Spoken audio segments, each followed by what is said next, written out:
इसको मूर्खा की साधना बताई है। तो बिल्कुल ठीक है। तो वेद क्या है? ये परमात्मा का विधान है, ये परमात्मा का आदेश है। और जो हमारे पुराणों में जो लिखा है वो पितरों का या ब्रह्मा जी का या किसी तरह से मंदालसा या कौन थी बता, इससे की बात ने साची मान ली, सब ने इसी तरह करने लगे। और या किसी अन्य ऋषि का दिया हुआ आदेश है, इसका पालन हमने नहीं करना। जैसे एक समय एक व्यक्ति की दोस्ती दरोगा से थी, थानेदार से, SHO से, और उस व्यक्ति का जो साथी था, पड़ोसी, उसको बहुत दुखी कर रहा था।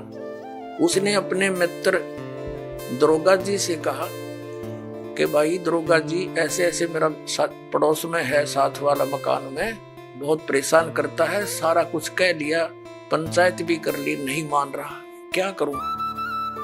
अब दरोगा जी ने कहा उसका मार लट सर में माफ देख लूंगा। दरोगा जी के आदेश न लेकर उसकी आज्ञा का पालन कर दिया। उसने ये सोचकर यो आप संभाल लेगा, उस अपने पड़ोसी के साथ झगड़ा ठान लिया। लट्ठम लट्ठा हो गया, उसका सर में लठ लग गया, वो मर गया पड़ोसी। अब वो SHO वहां का प्रभारी था, वो लाया, उसी को पकड़कर हवालात में दे दिया, सजाए मौत होगी उसकी। अब राजा का विधान था, किसी का लठ मारेगा और मर गया तो उसकी सजा होगी मौत। और वो विधान तोड़ दिया उस व्यक्ति ने। अपने मित्र एक अधिकारी की आज्ञा का पालन कर लिया, जिससे राजा का विधान टूट गया, वो दंडित हुआ। इसी प्रकार पुराणों में लिखा हुआ जो आदेश है, ये दरोगा जी का समझ लो इन पुराणों में। और वेदों में संविधान समझो भगवान का संविधान अगर तोड़ दिया इन दरोगा जी के कहने से, पुराणों के या इन नकली धर्म गुरुओं के कहने से, इन शास्त्र विरुद्ध साधना कराने वाले आचार्य और शंकराचार्यों के आदेश से हमने ये क्रिया कर ली, तो हम दंडित होंगे, हम पितर ही बनेंगे, यानी मौत की सजा मौत की मिलेगी। तो ऐसी गलती हम तो ना करें भाई, और करियो भी मत। एक जीवित उदाहरण दास आपको देता है। मेरे पूज्य गुरुदेव जी ब्राह्मण वर्ण में जन्मे थे। हरियाणा के अंदर जिला भिवानी, चरखी दादरी के पास एक पैंतावास गांव है, बड़ा पैंतावास, वहां वो रहते थे, किसान का काम करते थे, वर्ण ब्राह्मण है। पुणात्मा, ब्राह्मण कोई जाति विशेष नहीं। दास बहुत बार कहता है कि देखो ब्राह्मण बिदक जा, कि ब्राह्मणों के विषय में कह रहे हैं, नहीं। और वो खेतों में, मेरे जो गुरुदेव थे ब्राह्मण वर्ण में जन्म था उनका, खेतों में गौवें चरा रहे थे अपने खेतों में। उसके पास पहले जंगल बहुत होते थे, वन बहुत होते थे। एक दिन उनकी भेंट हमारे दादा गुरुजी से होगी, यानी एक संत से। वो उससे प्रेरणा पाकर के घर से खिसकने की सोची और गुरुदेव का एड्रेस पूछ लिया। सब ज्ञान से परिचित होकर खेतों में शाम के समय गौएं चरा रहे थे, और भी कुछ साथी पाली गवाले थे। तो उनको ये कहकर के मैं फ्रेश होकर आता हूं, मैं देर हो जा तो तुम पशुओं ले चलना, मैं आप आ जाऊंगा। वो जंगल में चले गए गहरे। पालियों ने वो अपने गौएं गांव में ले आए। अब वो सामने काफी देर होगी, जब नहीं आए, उनका बचपन का नाम, गांव का नाम हरिद्वारी था, पंडित हरिद्वारी। और फिर उन्होंने अपना नाम बदल लिया था, कोई पहचान ना ले, घर से निकल गए थे वो। तो उन्होंने क्या किया, अपने कपड़े जो पहन रखे थे वो उतार दिए, 2 जोड़ी कपड़े लेकर गए घर से। उस दिन एक अलग से ले गए थे, किसी को दिखाया नहीं। वो जो पहन रखे थे वो कपड़े पाड़ पूड़ के, और कोई किसी हिंसक पशु ने, कोई पशु खा रखा था, कोई मृग वगैरह, किसी शेर ने, वो उन्होंने दिन में देख लिया था। उसके ऊपर घेर के कपड़े और निकल गए, रातों रात हरिद्वार पहुंच गए। अब उन घर वालों ने इंतजार की, 1-2 घंटा, फिर पूछा उन पालियों से, हरिद्वारी नहीं आया। वो कहने लगे, वो यूं कह रहा था मैं फ्रेश होकर आऊं हूं, तुम चलो। उन बच्चों को साथ लेकर गए, बताया कहां से प्रवेश हुआ था, किधर गया था।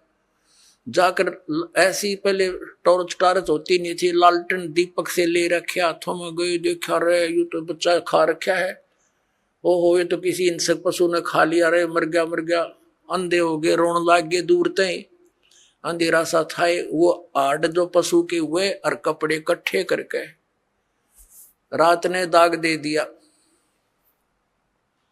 अग मर गया। फिर उसकी 13वीं शुरू हुई। पहले तो आए महीने का लठ गड्ढा करता है, वो आए महीना ब्राह्मण जी में करते।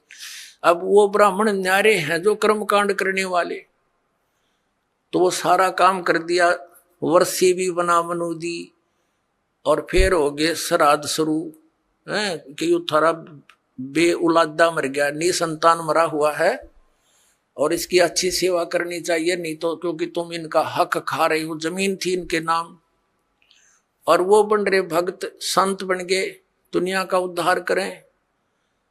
एक बार जब मेरे पूज्य गुरुदेव जी 105-6 वर्ष के हो गए, सतलोक जाने की तैयारी हुई। तलवंडी भाई फिरोजपुर जिला पंजाब में उनका आश्रम, एक इसमें खन्ना के अंदर था, एक मोगा के अंदर था, एक नजफगढ़ आश्रम था। तो तलवंडी भाई वो ज्यादा रहते थे, तो वहां से दास को उसमें आदेश दे रखा था नाम देने का। बहुत से शिष्य भी उनकी प्रेजेंस में दास के हो गए थे। 2 बच्चों की सेवा लगा रखी थी, उनकी सेवा में छोड़ रखे थे। तो उनका संदेशा आया कि गुरुजी यहाँ पैंतावास आ चुके हैं। तो दास भी पहुंच गया 3-4 भक्तों को लेकर गाड़ी से। वहां देखा वो गुरुजी बैठे, प्रणाम हुआ। फिर उनकी एक भाभी जी थी, वो 92 वर्ष की हो रही थी, 92 ईयर ओल्ड थी। उससे बातचीत हुई। हमने उनसे पूछा कि माता जी जब हमारे गुरुदेव यहां से चले गए तुमने क्या सोचा पीछे थे? वो कहने लगी जी मैंने तो ये सुना था कि ये इनकी मृत्यु होगी, तेरा एक देवर था और वो ऐसे ऐसे जंगल में किसी पक्षी ने पशु ने खा लिया था, इंसक ने, और मैं आई जब तक इसके श्राद्ध निकला करते, और 70 श्राद्ध मैंने अपने हाथ निकाल रखे इसके। और जब भी कभी कोई ऊक चूक घर में हो जाती, पशुओं में कोई हानि होती, फसल में हानि होती, हम अपने गुरुजी ब्राह्मण के पास जाते थे, उससे जंतु पितरा पुत्रा पढ़वाते थे। वो क्या कहा करता कि तुम्हारा अर्धवारी निसंतान मरा हुआ है और वो तुमने सिद्ध है, तुमने हानि करता है, उसके 5 कपड़े बनवाओ, उसके श्राद्ध अच्छी तरह निकलवाओ और उसका फलाना कर दो।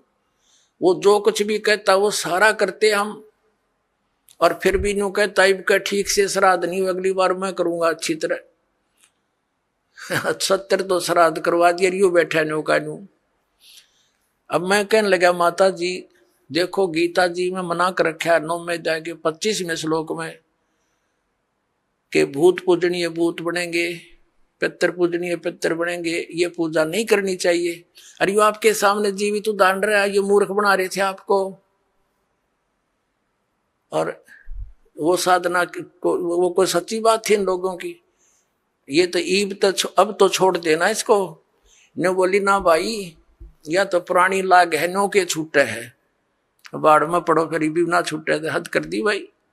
आंखों देख रही है, आपसे कह रही है कि मैंने इसके 70 श्राद्ध निकाल लिए, पिंड भी भरवा लिए, नो बोलो पितर बन गया ये।